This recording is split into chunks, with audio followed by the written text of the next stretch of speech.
Hello, it's me. I was wondering. Assalamualaikum warahmatullahi wabarakatuh. Perkenalkan, nama saya Muhammad Firul Aziz, koordinator program divisi penyuluhan hidroponik dan hortikultur. Di sini saya akan memberikan penyuluhan tentang bagaimana faktor-faktor yang mempengaruhi hidroponik di dalam ruangan. Tentunya yang pertama yaitu suhu, karena suhu sangat mempengaruhi tumbuhnya tumbuhan hidroponik. Yang kedua yaitu kelembaban udara. Tentunya kelembaban udara ini sangat mempengaruhi jika faktor perkecambahan nantinya dalam pertumbuhan hidroponik. Terus untuk yang ketiga, harus tidak ada cahaya yang masuk ketika proses perkecambahan dalam satu hari itu. Nantinya faktor-faktor yang mempengaruhi di luar hidroponik nantinya akan dijelaskan oleh teman saya. How are you?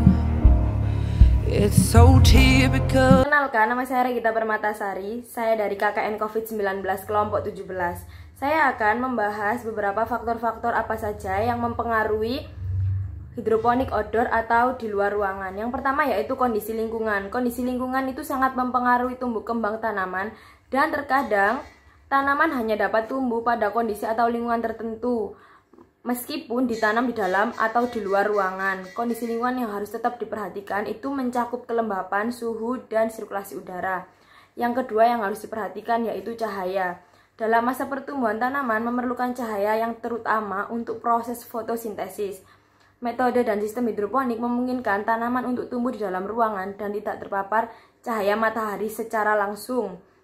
Walaupun demikian, tanaman yang harus tumbuh indoor atau di dalam ruangan tetap harus diperhatikan kebutuhan cahayanya. Untuk memenuhi kebutuhan cahayanya tanaman, kita dapat meletakkan tanaman di dalam ruangan yang memiliki jendela yang besar atau lampu LED. Terima kasih.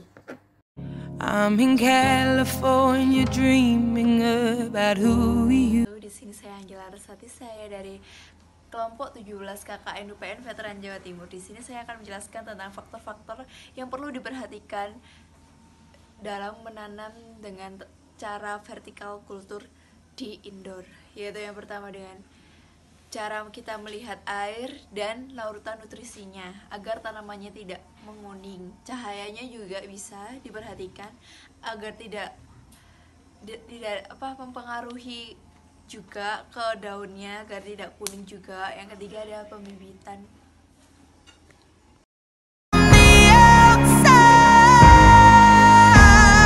Jelaskan sedikit tentang alat-alat yang digunakan untuk membuat metode vertikal kultur. 1.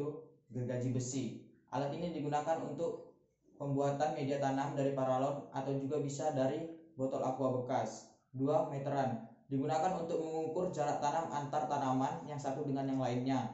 3. Pipa paralon besar. Digunakan untuk sebagai media tanam dari metode vertikal kultur tersebut. Bisa juga dengan botol aqua bekas. 4. Tali. Bisa digunakan untuk menggantungkan si media tanam tadi berupa botol atau pipa yang sudah kita bentuk tadi. 5. Cutter dan gunting sebagai alat membantu dalam pembuatan media tanam vertikal kultur dan lain-lain.